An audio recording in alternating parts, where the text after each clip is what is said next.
Hello students, कैसे हैं आप सभी लोग। मैं हूं Pooja Singh and welcome back to my channel accounting master class. And this is the 8th lecture. ये हमारा 8वां लेक्चर है on the subject principles of management. And इस टाइम हम लोग पढ़ रहे हैं Fayol's principles of management. Fayol principles of management पे ये मेरा दूसरा लेक्चर है। हम लोग को इस पे हेनरी फ्यूल के जो 14 प्रिंसिपल्स हैं मैनेजमेंट के, वो हम लोग पढ़ रहे थे। लास्ट के लेक्चर में मैंने 6 जो प्रिंसिपल हैं वो डिटेल में डिस्कस कर लिया था। आज जो हम बचे हुए जो 8 प्रिंसिपल है वो हम आज के लेक्चर में डिस्कस करेंगे। ठीक है। हमने लास्ट लेक्चर में हेनरी फ्यूल की थोड़ी सी मतलब इंट्रोडक्शन पार्ट पढ़ा था, प्लस हेनरी फ्यूल के 3 मेन कंट्रीब्यूशन है, ठीक है, वो भी हमने पढ़ा था। प्लस ये जो 6 प्रिंसिपल है, स्टार्टिंग के जो 6 प्रिंसिपल है, ये मैंने लास्ट लेक्चर में पढ़ाया था। आज हम ये बचे हुए जो 8 प्रिंसिपल है ना, वो हम आज के लेक्चर में डिस्कस करेंगे। तो चलिए फिर बिना टाइम वेस्ट किए जल्दी से हम आज का लेक्चर स्टार्ट करते हैं। 7th प्रिंसिपल क्या है? रिमनरेशन ऑफ एम्प्लॉय। तो रिमनरेशन मतलब तो हम जानते हैं, एम्प्लॉय जो भी ऑर्गेनाइजेशन में वर्क करता है उसके बदले में उसको जो भी सैलरी वेजेस मिलती है, दैट इज कॉल्ड रिमनरेशन। तो रिमनरेशन ऑफ एम्प्लॉय, ये प्रिंसिपल क्या कहता है कि जो ओवरऑल पे या ओवरऑल जो कंपनसेशन मिलता है एम्प्लॉय को, दैट शुड बी फेयर। वो फेयर होना चाहिए to both employ and organisation, यानी एम्प्लॉय के लिए भी प्लस ऑर्गेनाइजेशन के लिए भी, दोनों तरफ से वो जो कंपनसेशन, वो जो पे है, दैट शुड बी फेयर। वो फेयर होना चाहिए फॉर एवरीबडी, यानी दोनों पार्टीज के लिए, एम्प्लॉय के लिए भी प्लस ऑर्गेनाइजेशन के लिए भी, दोनों के लिए फेयर होना चाहिए। इसका क्या मतलब है? देखिए, जो एम्प्लॉय है, इसका ये मतलब है कि एम्प्लॉय जो है उसको फेयरली पे होना चाहिए। यानी एम्प्लॉय को कम से कम इतनी सैलरी तो मिलनी ही चाहिए कि वो एक रीजनेबल स्टैंडर्ड ऑफ लिविंग, जिस भी सिटी में है, जिस भी स्टेट में है, वो एक रीजनेबल स्टैंडर्ड ऑफ लिविंग वो जी सके। ठीक है, तो इतनी सैलरी तो उसको मिलनी चाहिए। एंड ऑर्गेनाइजेशन के लिए फेयर होना चाहिए, इसका मतलब क्या है कि ऑर्गेनाइजेशन की पेइंग कैपेसिटी में होना चाहिए। ठीक है, ऑर्गेनाइजेशन जितना पे कर सके उसके अकॉर्डिंग ऑर्गेनाइजेशन को, एम्प्लॉय को रिमंडेशन पे करना चाहिए। तो ये प्रिंसिपल कहता है कि जो भी पे, जो भी कंपनसेशन पे हो ऑर्गेनाइजेशन में, वो दोनों ही पार्टीज, ऑर्गेनाइजेशन प्लस एम्प्लॉय, दोनों के पॉइंट ऑफ व्यू से फेयर होनी चाहिए। ठीक है, इसका बेनिफिट क्या है? ये जो प्रिंसिपल है इसका बेनिफिट क्या है? इसका सबसे पहला बेनिफिट तो ये है कि अगर जो रिमनरेशन, जो भी पेमेंट मिल रहा है एम्प्लॉय को, अगर वो फेयर होगा तो एम्प्लॉय क्या होगा? Employ will be highly motivated. Employ बहुत ही मोटिवेटेड होगा, अच्छे से अपना काम करेगा। ठीक है, दूसरी इसकी इंपॉर्टेंस क्या है? एक अच्छा रिलेशनशिप बना रहेगा एम्प्लॉय एंड टॉप मैनेजमेंट के बीच में, अगर ऑर्गेनाइजेशन अच्छा पे करती है। ठीक है, फेयर रिमनरेशन पे करती है। प्लस इंप्रूवमेंट इन कमिटमेंट, यानी एम्प्लॉय अपना काम अच्छे से करेगा, अच्छे कमिटमेंट इंप्रूव होगा एम्प्लॉय का। ठीक है, टुवर्ड द ऑर्गेनाइजेशन, ऑर्गेनाइजेशन की तरफ उसका जो कमिटमेंट है वो इंप्रूव होगा। ठीक है, एम्प्लॉय कह लीजिए फेथफुल हो जाएगा ऑर्गेनाइजेशन के लिए, ट्रस्ट करेगा ऑर्गेनाइजेशन पे, क्योंकि ही इज गेटिंग गुड रिमनरेशन। ठीक है, तो ये इसका बेनिफिट है इस प्रिंसिपल का, रिमनरेशन ऑफ एम्प्लॉय। ठीक, चलिए आगे बढ़ते हैं। 8वां प्रिंसिपल क्या है? 8वां प्रिंसिपल कहता है सेंट्रलाइजेशन एंड डिसेंट्रलाइजेशन। अब सबसे पहले तो ये समझते हैं, ये जो वर्ड है सेंट्रलाइजेशन एंड ये जो वर्ड है डिसेंट्रलाइजेशन, इसका मतलब क्या है। देखिए, सेंट्रलाइजेशन मतलब होता है concentration of decision making authority, यानी डिसीजन मेकिंग पावर कुछ लोगों के हाथ में, टॉप मैनेजमेंट में कुछ लोगों के हाथ में हो, दैट इज कॉल्ड सेंट्रलाइजेशन। ठीक है, यानी सेंटर में, यानी सारा जो डिसीजन मेकिंग अथॉरिटी है ये कुछ ही लोगों के हाथ में है, that is called centralisation. Decentralisation मतलब होता है कि जो अथॉरिटी है, डिसीजन मेकिंग का जो पावर है, वो डिस्ट्रीब्यूट हो गया है evenly at all the level of management, यानी मैनेजमेंट के जो डिफरेंट लेवल है उनके बीच में ये जो डिसीजन मेकिंग की अथॉरिटी है ये डिस्ट्रीब्यूटेड है, यानी कुछ और लोगों को भी डिसीजन लेने का पावर है, दैट इज कॉल्ड डिसेंट्रलाइजेशन। तो ये प्रिंसिपल क्या कहता है? ये प्रिंसिपल कहता है कि सेंट्रलाइजेशन और डिसेंट्रलाइजेशन के बीच में there should be a proper balance, एक प्रॉपर बैलेंस होना चाहिए सेंट्रलाइजेशन और डिसेंट्रलाइजेशन के बीच में। ठीक है, बहुत ज्यादा सेंट्रलाइजेशन भी ठीक नहीं है और बहुत ज्यादा डिसेंट्रलाइजेशन भी किसी भी ऑर्गेनाइजेशन के लिए सही नहीं है। There should be a proper balance. ठीक है, एक प्रॉपर बैलेंस होना चाहिए। देखिए, इसके आगे मैंने लिखा है कि there is a need to balance subordinate involvement, यानी सबऑर्डिनेट यानी जो जूनियर है उसका इन्वॉल्वमेंट कितना हो, उसको बैलेंस करने के लिए बैलेंस किया जा सकता है थ्रू डिसेंट्रलाइजेशन। डिसेंट्रलाइजेशन के थ्रू जूनियर्स या जो सबऑर्डिनेट है उनको भी कुछ पावर दिए जाते हैं, तो कितने पावर देने हैं वो डिसेंट्रलाइजेशन के थ्रू उसे बैलेंस किया जा सकता है। और जो मैनेजर है, टॉप मैनेजमेंट, उसको अपने पास कितने पावर रखने हैं उसको कैसे कंट्रोल किया जा सकता है, उसको सेंट्रलाइजेशन से कंट्रोल किया जा सकता है। ठीक है, तो मैनेजर रिटेन कर सकता है फाइनल अथॉरिटी थ्रू सेंट्रलाइजेशन, और डिसेंट्रलाइजेशन के थ्रू सबऑर्डिनेट का कितना इन्वॉल्वमेंट हमें रखना है डिसीजन मेकिंग में, ये बैलेंस किया जा सकता है। तो there should be a proper balance between centralisation and decentralisation. ठीक, और ये जो डिग्री है कितना सेंट्रलाइजेशन रखना है कितना डिसेंट्रलाइजेशन रखना है, ये डिपेंड करता है बहुत सारे फैक्टर्स पे। ठीक है, जैसे एक्सपीरियंस, ये जो सुपीरियर है इसका एक्सपीरियंस क्या है, जो सबऑर्डिनेट है उसकी एबिलिटी क्या है। हमने सबऑर्डिनेट को पावर तो दे दिया, ये सुपीरियर है और ये सबऑर्डिनेट है, हमने सबऑर्डिनेट को पावर तो दे दिया डिसीजन मेकिंग का, लेकिन उसमें इतनी एबिलिटी नहीं है कि वो डिसीजन ले सके। ठीक है, प्लस जो टॉप जो सुपीरियर है उसका क्या एक्सपीरियंस है। ठीक है, तो उसके बेसिस पे ये degree of centralisation and decentralisation decide होता है कि सुपीरियर का क्या एक्सपीरियंस है, सबऑर्डिनेट की एबिलिटी क्या है, सबऑर्डिनेट कर पाएगा कि नहीं कर पाएगा, डिसीजन ले पाएगा कि नहीं ले पाएगा, plus size of the organisation, organisation कितनी बड़ी है। अगर 5 लोगों की छोटी सी ऑर्गेनाइजेशन है तो वहां पर तो आप ही 5 लोगों को मिलकर सारे काम करने हैं, बट अगर ऑर्गेनाइजेशन बहुत बड़ी है, लार्ज ऑर्गेनाइजेशन है, तो वहां पे ज्यादा डिसेंट्रलाइजेशन की रिक्वायरमेंट होती है। अगर 100 लोगों की पूरी टीम है और डिसीजन मेकिंग पावर किसी एक पर्सन के ही हाथ में है तो कैसे चलेगा। ठीक है, तो there is a requirement of decentralisation, यानी वहां पे ये जो डिसीजन मेकिंग अथॉरिटी है इसको डिस्ट्रीब्यूट करने की जरूरत है, और भी कुछ टीम हेड्स बनाने पड़ेंगे और भी डिपार्टमेंट के हेड बनाने पड़ेंगे जिनके पास डिसीजन मेकिंग की अथॉरिटी हो। ठीक है, तो दिस इज डिसेंट्रलाइजेशन। और ये सेंट्रलाइजेशन या डिसेंट्रलाइजेशन है, ये डिपेंड करता है साइज ऑफ ऑर्गेनाइजेशन पे भी। ठीक है, अब इसके जरा बेनिफिट्स देख लेते हैं, इसके क्या फायदे हैं। डिसेंट्रलाइजेशन के बेनिफिट देखें, अगर डिसेंट्रलाइजेशन होता है तो इससे क्या होगा, क्विक डिसीजन हो पाएगा, जल्दी डिसीजन हो पाएगा eight middle and operational level. ठीक है, यानी अगर सारे डिसीजन टॉप मैनेजमेंट को ही न लेने हो, कुछ मिडिल लेवल कुछ लोअर लेवल को भी थोड़े से डिसीजन मेकिंग पावर दिए जाएंगे, तो इससे क्या है कोई भी डिसीजन क्विकली लिया जा सकेगा ऑर्गेनाइजेशन में। हर डिसीजन के लिए जो सबऑर्डिनेट है उसको अपने सीनियर है उसको अपने सीनियर से कांटेक्ट नहीं करना पड़ेगा, यानी ये जो सबऑर्डिनेट है ये भी कोई डिसीजन ले पाएगा। ठीक है, ये जो मिडिल लेवल का मैनेजर है ये भी कोई डिसीजन ले पाएगा, तो इससे क्या होगा, डिसीजन क्विकली हो पाएगा, ऑर्गेनाइजेशन स्पीड से काम कर पाएगा। ठीक है, और इसका एक दूसरा बेनिफिट ये भी है कि इससे सुपीरियर का थोड़ा सा वर्कलोड भी तो कम होगा। अगर सुपीरियर जो बॉस है उसी को सारे डिसीजन लेने हो ऑर्गेनाइजेशन के, छोटे से छोटा डिसीजन बड़े से बड़ा डिसीजन सब इसको लेने हो, तो इसके पास वर्कलोड कितना ज्यादा बढ़ जाएगा ना।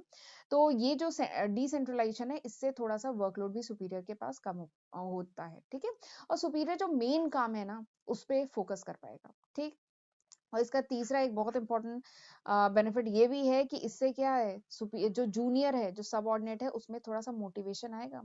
ठीक है, जो जूनियर है उसको भी बोले कि आप में डिसीजन, मतलब आपको अगर ये डिसीजन मेकिंग अथॉरिटी दी जा रही है, आपको जैसे मतलब जो प्रोडक्शन है, ठीक है, उसके रिगार्डिंग जो छोटे मोटे जो डिसीजंस हैं वो अगर इस सबऑर्डिनेट पे छोड़े जाएं, ठीक है, तो उसमें भी एक इंकरेजमेंट आता है, उसमें भी मोटिवेशन आता है, उसमें भी एक सेल्फ ऑफ बिलोंगिंगनेस आएगी ऑर्गेनाइजेशन के लिए कि हम भी ऑर्गेनाइजेशन का पार्ट है, हमें भी देखो ये अथॉरिटी दी गई है कि हम भी ये छोटा, भले ही छोटा डिसीजन है बट हम भी ले सकते हैं।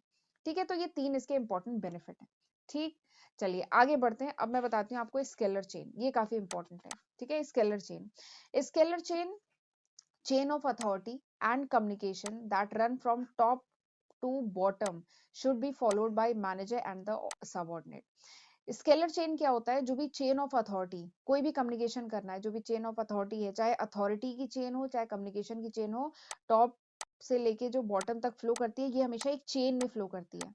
ठीक है, इसका मतलब क्या है कि अगर ये जो सब ऑर्डिनेट डी है, ये एक डायग्राम है, ठीक है, इसमें सब ऑर्डिनेट डी है, इसको अगर ये जो बॉस ए से कांटेक्ट करना है, ठीक है, तो ऐसा नहीं होगा कि ये डी डायरेक्टली जाके बॉस ए से कांटेक्ट कर सकता है। ठीक है, अब जो भी इंफॉर्मेशन है ये कम्युनिकेट कर सकता है, ऐसा नहीं है। जो सबऑर्डिनेट डी है ये क्या है, एक चेन फॉलो करेगा, एक फ्लो जो है, एक फॉर्मल लाइन ऑफ अथॉरिटी है वो फॉलो करेगा।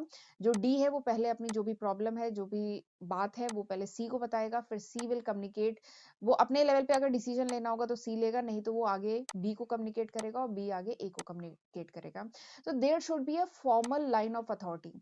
तो फ्यूल का ये जो 9th प्रिंसिपल है ये क्या कहता है कि there should be a formal line of authority, एक फॉर्मल लाइन ऑफ अथॉरिटी होनी चाहिए, एक फॉर्मल लाइन ऑफ कम्युनिकेशन होना चाहिए जो हर एम्प्लॉय फॉलो करे। ठीक है, हाईएस्ट से लोएस्ट, लोएस्ट से हाईएस्ट अगर कम्युनिकेट करना है, किसी इंफॉर्मेशन किसी अथॉरिटी को ट्रांसफर करना है, तो एक चेन में ट्रांसफर होना चाहिए। ठीक है, अगर डी को एफ से कांटेक्ट करना है, ये जो डी है उसको एफ से कांटेक्ट करना है, तो वो डायरेक्टली नहीं कर सकता है।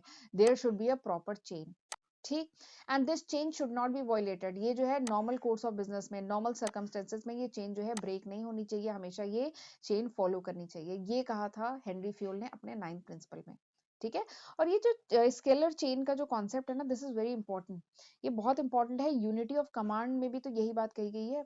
अगर स्केलर चेन फॉलो होगा तो यूनिटी ऑफ कमांड भी तो फॉलो होगा, क्योंकि हर सबऑर्डिनेट के ऊपर केवल एक सुपीरियर बैठा है, तो यूनिटी ऑफ कमांड प्लस एक इफेक्टिव कम्युनिकेशन हो पाएगा। एक पर्सन से केवल एक ही सुपीरियर कम्युनिकेट कर पाएगा, ठीक है, तो एक इफेक्टिव कम्युनिकेशन भी बिल्डअप हो पाएगा, ठीक। अब एक चीज इसमें और है, आप यहाँ पे देख रहे हैं डायग्राम में गैंग प्लैंक। देखिए अगर इमरजेंसी पड़ी, ठीक है, अगर इमरजेंसी हो तो वहां पर ये जो अगर सबऑर्डिनेट डी है वो अगर एच से कांटेक्ट करना चाहे, ठीक है, एक खास बात ये है कि H and D should be at same level. अगर दो एम्प्लॉय हैं सेम लेवल पे हैं, ठीक है, और अगर इमरजेंसी अराइज हो रही है तो डी जो है डायरेक्टली भी एच से शॉर्टकट मेथड यूज कर सकता है, डी एच से डायरेक्टली भी कॉन्टैक्ट कर सकता है, ठीक है। दोनों अपने सुपीरियर को इन्फॉर्म करके, ये एच जी को इन्फॉर्म करेगा और डी जो है सी को इन्फॉर्म करेगा, तो ये अपने सुपीरियर को इन्फॉर्म करके आपस में भी डायरेक्ट कम्युनिकेशन कर सकते हैं, बशर्ते ये सेम लेवल पे होने चाहिए। तो इसी को कहा जाता है गैंग प्लैंक, ठीक है। ये जो गैंग प्लैंक वर्ड है ये बहुत यूज किया जाता है, और मतलब ये एग्जाम में भी बहुत पूछा जाता है, ठीक है, तो इसका थोड़ा सा ध्यान रखिएगा। तो दिस इज गैंग प्लैंक, इसको गैंग प्लैंक कहते हैं, ठीक है। और अगर स्केलर चेन आप से एग्जाम में पूछा जाता है तो आप ये डायग्राम, ये जो स्केलर चेन का डायग्राम है ये जरूर बनाएंगे, और इसमें प्रॉपर आप एक्सप्लेन करेंगे कि कैसे डी सी से कांटेक्ट करेगा, सी बी से करेगा, और तब जाके ए से कम्युनिकेट कर पाएगा, ठीक है। और गैंग प्लैंक जरूर शो करिएगा, ठीक। तो यही देखिए, ये बात मैंने यहाँ पे लिखी है कि इमरजेंसी में क्या है, फ्यूल ने परमिट किया था कि there could be a shortcut method हो सकता है चेन में, जिसे गैंग प्लैंक कहते हैं। गैंग प्लैंक से क्या होता है, डायरेक्ट कम्युनिकेशन पॉसिबल हो सकता है between two employ of the same level. खास बात है सेम लेवल के एम्प्लॉय होने चाहिए, इक्वल रैंक पे होने चाहिए, इक्वल लेवल पे होने चाहिए, ठीक है। तो गैंग प्लैंक स्टैब्लिश हो सकता है between D and F, right. अब इसका बेनिफिट क्या है, ये जो स्केलर चेन का जो कॉन्सेप्ट है इसका बेनिफिट क्या है। सबसे पहला बेनिफिट है orderly and smooth flow of communication, जो भी कम्युनिकेशन है, जो भी इंफॉर्मेशन है, वो स्मूथली ऑर्डरली मैनर में फ्लो कर पाएगी। दूसरा इसका बेनिफिट क्या है, एक clear line of authority and responsibility है ना, एक क्लियर लाइन आपको दिख रही है कि हर सबऑर्डिनेट के ऊपर कौन सा सीनियर है, हर सबऑर्डिनेट के ऊपर कौन सा सीनियर है, तो एक clear line of authority and responsibility establish होती है। तीसरा इसका बेनिफिट है कि there is a better relationship, एक अच्छा रिलेशनशिप एस्टैब्लिश हो पाता है सबऑर्डिनेट और सीनियर के बीच में, अगर उनके बीच में कम्युनिकेशन प्रॉपर हो, एक प्रॉपर चैनल से चीजें चले तो। एंड यूनिटी ऑफ कमांड, ये बहुत इंपॉर्टेंट है, यूनिटी ऑफ कमांड होता है यहाँ पे। इसका मतलब क्या है, हर सबऑर्डिनेट को जो कमांड मिल रहा है वो केवल एक ही सुपीरियर से मिल रहा है, तो यूनिटी ऑफ कमांड रहेगा, कोई कंफ्यूजन नहीं होगा, कोई डुअल ऑर्डर नहीं है, एक पर्सन को दो बॉस ऑर्डर दे रहे हैं, ऐसा कुछ नहीं होगा, ठीक है। तो this is the importance of this principle scalar chain, ये इसका बेनिफिट है, ठीक। चलिए अगला जो प्रिंसिपल है that is principle of order, principle of order. अच्छा ये जो ऑर्डर है ये वो कमांड वाला ऑर्डर नहीं है, ऑर्डर मतलब सीक्वेंस, यहाँ पे ऑर्डर का क्या मतलब है, सीक्वेंस, ऑर्डरली मैनर में चीजें होनी चाहिए, उससे रिलेटेड है, ठीक है। तो ये प्रिंसिपल क्या कहता है, there should be a place for everything. ये प्रिंसिपल कहता है कि हर चीज के लिए, एवरीथिंग एंड एवरीवन, यानी चाहे ह्यूमन बीइंग हो चाहे नॉन ह्यूमन बीइंग हो, there should be a place for everything. यानी हर चीज के लिए, हर पर्सन के लिए, हर ह्यूमन रिसोर्स के लिए, हर नॉन ह्यूमन रिसोर्सेज के लिए क्या हो, एक प्रॉपर प्लेस हो जहां पे वो एक ऑर्डरली मैनर में अरेंज हो, ठीक है। वही चीज देखिए लिखिए, अगर पीपल और मटेरियल जो है should be at suitable place, चाहे कोई एम्प्लॉय हो चाहे कोई मटेरियल हो, वो एक सूटेबल प्लेस पे हो किसी पर्टिकुलर टाइम पे, इससे क्या होगा, ऑर्गेनाइजेशन की इफिशिएंसी बढ़ेगी, ठीक है। एग्जाम्पल लेते हैं, सपोज करिए कोई मशीन है, ठीक है, कोई मशीन है, मूवेबल मशीन है, लेकिन उसको अगर एक जगह इंस्टॉल कर दें, ठीक है, जरूरत पड़ने पे मूव करें, और जहां पे जरूरत पड़ रही है वहां पे उस मशीन का काम करें, और बाकी फिर उसको, उसकी एक वर्कशॉप हो, वर्कशॉप किसी ए नाम हो, ठीक है, उसे उस वर्कशॉप में जाके इंस्टॉल कर दिया जाए, तो इस मशीन की ये फिक्स प्लेस है। तो अगर पूरी फैक्ट्री में उस मशीन की किसी को भी जरूरत होगी तो वो डायरेक्टली उस वर्कशॉप पे पहुंचेगा और वहां से वो मशीन ले लेगा, ठीक है। तो इससे क्या है, इससे काम इफिशिएंटली परफॉर्म हो पाएगा, कोई भी ऑब्स्ट्रक्शन, कोई भी रुकावट नहीं आएगी काम में, और कोई भी टाइम वेस्ट नहीं होगा, इधर उधर उस मशीन को फैक्ट्री में ढूंढना नहीं पड़ेगा। एक और एग्जांपल ले सकते हैं, सपोज करिए कोई फोरमैन है, ठीक है, वेल्डिंग करता है, कोई फोरमैन है वो वेल्डिंग करता है, तो उसकी एक प्रॉपर प्लेस होनी चाहिए। ये जो फोरमैन है इसकी भी प्रॉपर एक प्लेस होनी चाहिए, वर्कशॉप होनी चाहिए, तो फैक्ट्री में कहीं पे भी वेल्डिंग का काम हो तो उस फोरमैन से कांटेक्ट किया जा सके आसानी से। ठीक है, ऐसा ना हो कि उस फोरमैन को पूरे ऑफिस में ढूंढा जा रहा है। ठीक है, ऐसे ही बॉस का प्रॉपर केबिन होना चाहिए, जो भी प्रोडक्शन मैनेजर है प्रॉपर केबिन होना चाहिए, ताकि जब भी उसे कांटेक्ट करना हो, किसी भी जूनियर को उससे कांटेक्ट करना हो, वर्कर को कांटेक्ट करना हो, तो वो जाके उसके ऑफिस में मिल सके। तो इससे क्या है, प्रोडक्टिविटी बढ़ती है, एफिशिएंसी बढ़ती है, टाइम कम वेस्ट होता है और काम में कोई दिक्कत नहीं आती है, जल्दी काम हो पाता है। ठीक है, एफिशिएंट यूज ऑफ रिसोर्स हो पाते हैं, काम सिस्टमैटिक वे में हो पाता है, ऑर्गेनाइजेशन ग्रो कर पाता है। ठीक, अब ये जो ऑर्डर है, ये जो हेनरी फ्योल है इन्होंने बताया, ये जो ऑर्डर है दो टाइप के ऑर्डर हो सकते हैं, एक मटेरियल ऑर्डर, एक सोशल ऑर्डर। मटेरियल ऑर्डर मतलब जो बताया था, यानी हर मटेरियल, जो एवरीथिंग, जैसे जितने भी टूल्स हैं, जितनी मशीन है, उनकी एक सर्टेन प्लेस होनी चाहिए। जो भी मटेरियल्स हैं that should be in order, उनकी प्रॉपर प्लेस होनी चाहिए। और सोशल ऑर्डर का क्या मतलब है कि जो भी इम्प्लॉइज हैं, ठीक है, चाहे वो कोई फोरमैन हो, चाहे कोई मैनेजर हो, चाहे प्रोडक्शन इंजीनियर हो, जो भी इम्प्लॉइज है ना ऑर्गेनाइजेशन के, उनकी एक अपॉइंटेड प्लेस होनी चाहिए, उनका एक केबिन होना चाहिए, उनकी एक प्लेस होनी चाहिए जहां पे उनसे कांटेक्ट किया जा सके। ठीक है, तो ये ऑर्डर दो टाइप के हो सकते हैं, तो ये हेनरी फ्योल ने बताया था, material order and social order. ठीक, तो ये था प्रिंसिपल 10। आ जाते हैं प्रिंसिपल 11 पे। तो प्रिंसिपल 11 क्या कहता है, इक्विटी। इक्विटी मतलब इक्वल। तो ये प्रिंसिपल कहता है कि there should not be any discrimination, यानी कोई भेदभाव नहीं होना चाहिए एम्प्लॉइज के बीच में, on the basis of its religion, यानी उनके धर्म के बेसिस पे, लैंग्वेज के बेसिस पे, कास्ट के बेसिस पे, जेंडर के बेसिस पे, बिलीफ के बेसिस पे, नेशनलिटी के बेसिस पे एम्प्लॉइज में कोई भेदभाव नहीं होना चाहिए। ठीक है, क्योंकि अगर ऑर्गेनाइजेशन पार्शियल होगा, बायस्ड होगा, तो क्या होगा, एम्प्लॉय डिससेटिस्फाइड होंगे, एम्प्लॉय अच्छे से काम नहीं कर पाएंगे। ठीक है, एम्प्लॉय काम नहीं कर पाएंगे तो क्या होगा, ऑर्गेनाइजेशन ग्रो कर पाएगा, नहीं कर पाएगा। ठीक है, कोई भी ऑर्गेनाइजेशन जो है ना एम्प्लॉय से ही मिलके बनती है। एम्प्लॉय सेटिस्फाइड, एम्प्लॉयज खुश हैं, तो एम्प्लॉयज बहुत अच्छा परफॉर्म करेंगे, एफिशिएंसी उनकी एकदम हाई रहेगी, वो मोटिवेटेड रहेंगे और खूब काम करेंगे, और इससे अल्टीमेटली क्या है, ऑर्गेनाइजेशन ग्रो करेगी। बट अगर ऑर्गेनाइजेशन अगर डिस्क्रिमिनेशन करेगी, मतभेद करेगी रिलीजन, कास्ट, नेशनैलिटी के बेसिस पे, तो एम्प्लॉय डिससेटिस्फाइड रहेंगे, वो अपना काम अच्छे से नहीं कर पाएंगे। ठीक है, तो इसलिए बहुत जरूरी है। और आजकल तो एमएनसीज का जमाना है, मल्टीनेशनल कंपनीज आ चुकी हैं, जहां पे केवल कह लीजिए एक नेशन, एक कंट्री के लोग ही नहीं, कई कंट्रीज के लोग मिलके काम कर रहे हैं, तो वहां पे अगर डिस्क्रिमिनेशन हुआ तो कैसे काम चलेगा।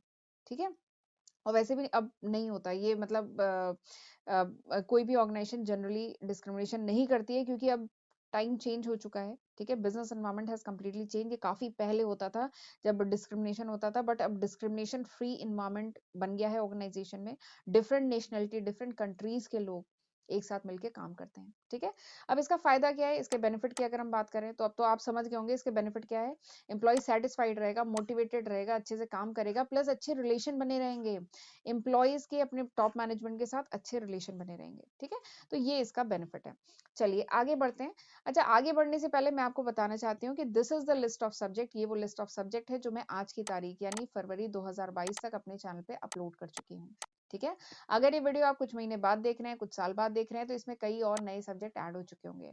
तो मेरा सजेशन है कि चैनल पे जाइए, प्लेलिस्ट चेक करिए और आपको ये लिस्ट ऑफ सब्जेक्ट मिल जाएंगे। तो इनका फायदा उठाइए, ये मैंने आपके लिए अपलोड किया है। खुद भी पढ़िए और अपने फ्रेंड्स के साथ भी ज्यादा से ज्यादा इनको शेयर करिए। और मेरे चैनल पे आज की तारीख तक 350 से भी ज्यादा वीडियो लेक्चर्स मैं अपलोड कर चुकी हूँ, तो ये सब मैं आपके लिए ही कर रही हूँ। तो इसका फायदा उठाइए, और चैनल पे पहली बार आए हैं तो चैनल को जरूर सब्सक्राइब करिएगा और नोटिफिकेशन बेल भी प्रेस करिएगा।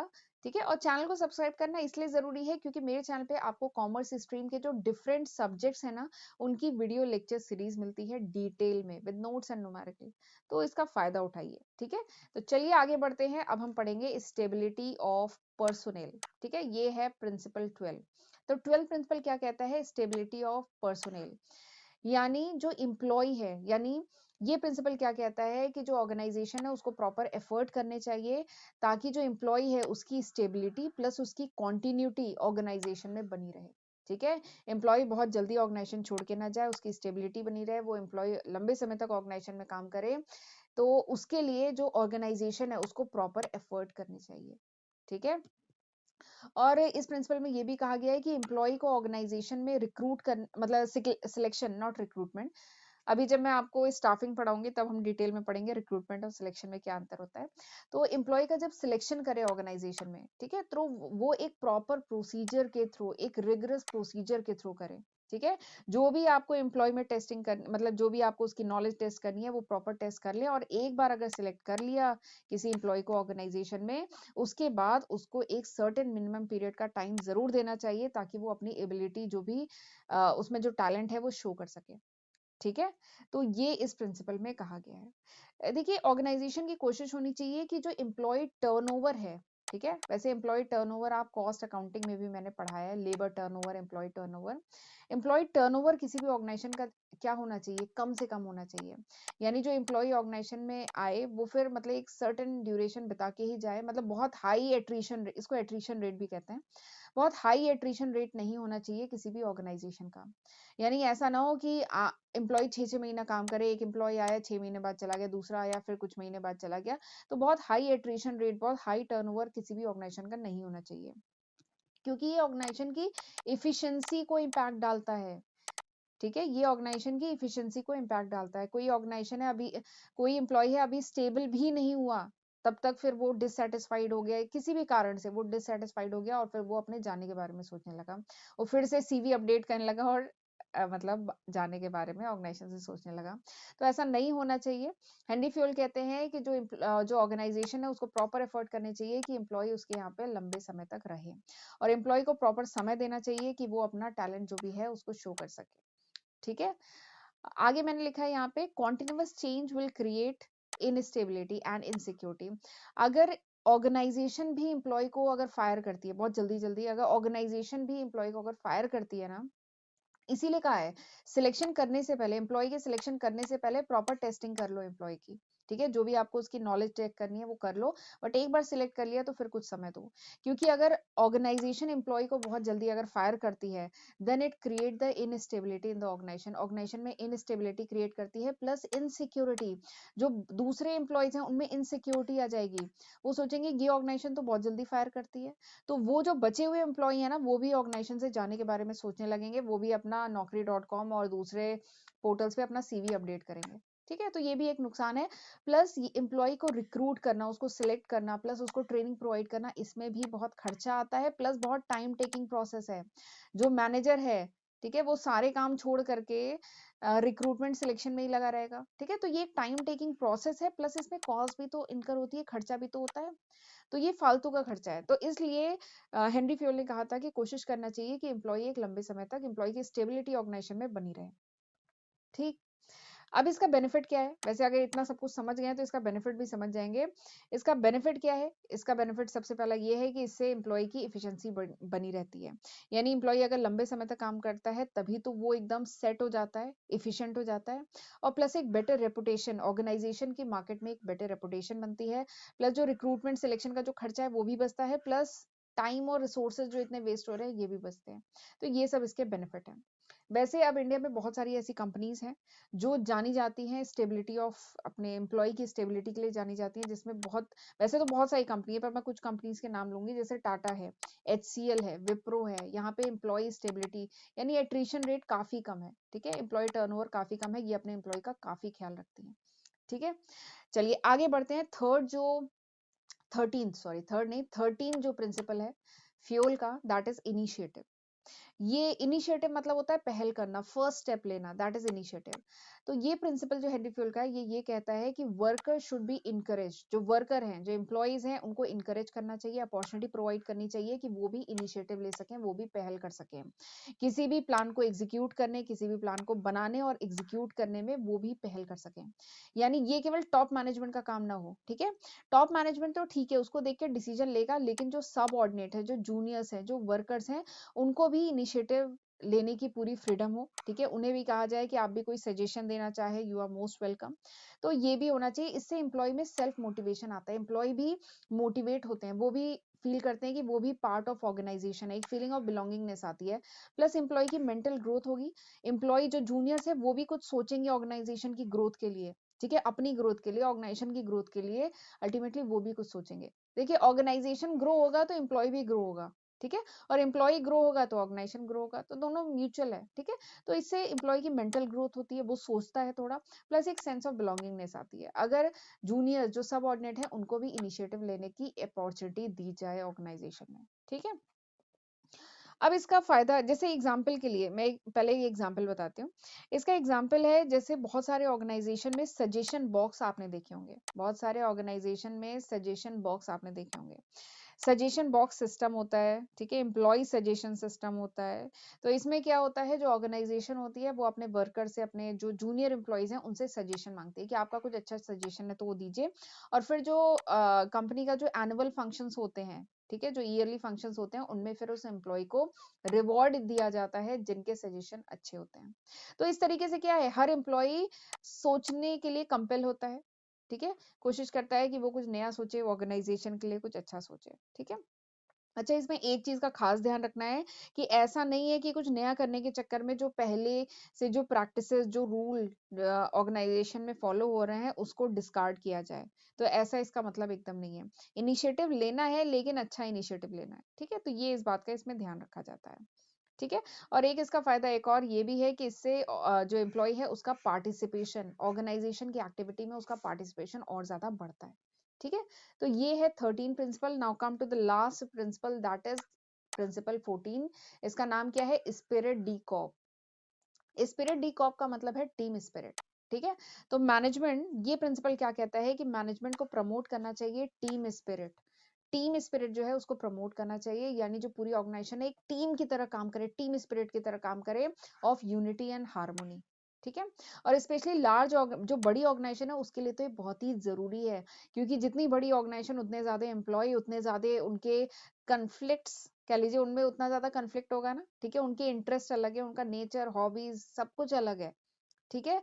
उनका वे ऑफ वर्किंग, जो स्टाइल ऑफ वर्किंग है वो अलग है। तो इसलिए एक टीम की तरह काम करना, ठीक है, ये बहुत जरूरी है किसी भी ऑर्गेनाइजेशन के लिए, और स्पेशली लार्ज लार्ज जो बड़ी ऑर्गेनाइजेशन है उनके लिए बहुत जरूरी है।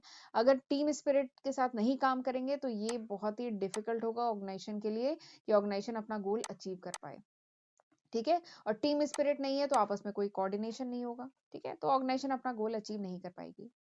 जो मैनेजर है उसे कोशिश करनी चाहिए कि रिप्लेस करे आई को विद वी से, यानी मैं ना करे कि ये काम मैंने किया, ये पॉलिसी मैंने लाई, मैं ना करे, बल्कि हम कह के बात करें, यानी हमने ये काम किया है, हमने टारगेट अचीव किया है, ठीक है। तो इससे क्या है, जितने भी एम्प्लॉय हैं वो फील कर पाएंगे, एक सेंस ऑफ बिलोंगिंगनेस, वो भी फील कर पाएंगे कि हमने, हमारा भी कंट्रीब्यूशन था इस टारगेट में, ठीक है। जैसे एग्जाम्पल लेते हैं, एग्जाम्पल है कि सपोज करिए ऑर्गेनाइजेशन है, उसने टारगेट लिया है कि इस साल हम अपना जो प्रॉफिट है वो 50% बढ़ा देंगे, ठीक है, एग्जाम्पल है। हम अपना इस साल जो प्रॉफिट है वो उसे हमें 50% इंक्रीज करना है, और वो जो टारगेट है वो अचीव हो भी जाता है, ठीक है। तो वो क्या अचीव केवल टॉप मैनेजमेंट की वजह से हुआ, या केवल मार्केटिंग डिपार्टमेंट की वजह से हुआ, या केवल प्रोडक्शन डिपार्टमेंट की वजह से हुआ, या केवल एचआर डिपार्टमेंट की वजह से हुआ, या दूसरे और फाइनेंस डिपार्टमेंट की वजह से हुआ? तो ऐसा तो नहीं है, ठीक है। ये क्या है, इट्स अ टीम एक्टिविटी। कोई भी ऑर्गेनाइजेशन का जो एक्टिविटी होती है, ऑर्गेनाइजेशन का ऑब्जेक्टिव होता है, जब तक पूरी पूरी ऑर्गेनाइजेशन एक टीम में ना काम करे ना, ये नहीं अचीव किया जा सकता। मार्केटिंग वाला जो पर्सन है उसने बहुत अच्छे अच्छे ऑर्डर्स लेके आए, बड़े बड़े ऑर्डर लेके आए मार्केट से, लेकिन प्रोडक्शन डिपार्टमेंट ने उतना प्रोडक्शन करके दिया ही नहीं टाइम से, तो कैसे होगा? और परचेज डिपार्टमेंट ने मार्केट से सामान, घटिया सामान खरीदा, तो कैसे होगा? एचआर डिपार्टमेंट ने उतने एम्प्लॉय हायर करके प्रोडक्शन को नहीं दिए, तो कैसे होगा? फाइनेंस डिपार्टमेंट ने टाइमली फंड नहीं रिलीज किया, ठीक है, परचेज डिपार्टमेंट को, तो कैसे होगा? तो बेसिकली क्या है, सारे डिपार्टमेंट आपस में मिलकर कोऑर्डिनेशन में काम करते हैं, तभी कोई ऑर्गेनाइजेशन का ऑब्जेक्टिव अचीव हो पाता है, ठीक है। तो ये प्रिंसिपल यही कहता है कि जो मैनेजमेंट है, जो टॉप में इन सारे डिपार्टमेंट के ऊपर जो मैनेजमेंट बैठता है ना, उसको कोशिश करनी चाहिए टीम स्पिरिट की जो भावना है वो अपने डिपार्टमेंट, अपने एम्प्लॉयज के बीच में इनकलकेट करे, ठीक है। और हम कह के बात करें, यानी हम, यानी प्रोडक्शन, मार्केटिंग, फाइनेंस, एचआर, सारी टीम ने मिल करके काम किया और टारगेट अचीव हुआ है, ठीक है। तो this is the 14th principle. इसका बेनिफिट तो आप समझ ही गए होंगे। इसका बेनिफिट क्या है? इसका सबसे पहला बेनिफिट है कि इससे एक एटमॉस्फेयर, एक म्यूचुअल ट्रस्ट का, एक दूसरे पे ट्रस्ट कर सकते हैं, एक म्यूचुअल ट्रस्ट का एटमॉस्फेयर डेवलप होता है, ठीक है। ऑर्गेनाइजेशन का गोल अचीव हो पाता है और एक अच्छा रिलेशनशिप बन पाता है बिटवीन मैनेजमेंट एंड वर्कर। तो ये सारे इसके बेनिफिट्स हैं, ठीक है। तो this was all 14 principles of fuel, ये थे पूरे 14 प्रिंसिपल ऑफ फ्यूल। बहुत इंपॉर्टेंट टॉपिक है, एग्जाम में इससे क्वेश्चन आता ही आता है, चाहे ये किसी भी प्रिंसिपल के बारे में आपसे पूछ सकते हैं, ठीक है, या इस पे केस स्टडीज तो आती ही हैं। तो चलिए, this was all about today's lecture. ये था पूरे आज के लेक्चर का कंटेंट। आई होप आपको अच्छे से समझ में आया होगा। समझ में आया तो प्लीज मुझे कमेंट सेक्शन में जरूर बताइएगा, ठीक है। तो चलिए फिर मिलते हैं अगले लेक्चर में, तब तक अपना ध्यान रखिएगा। God bless you.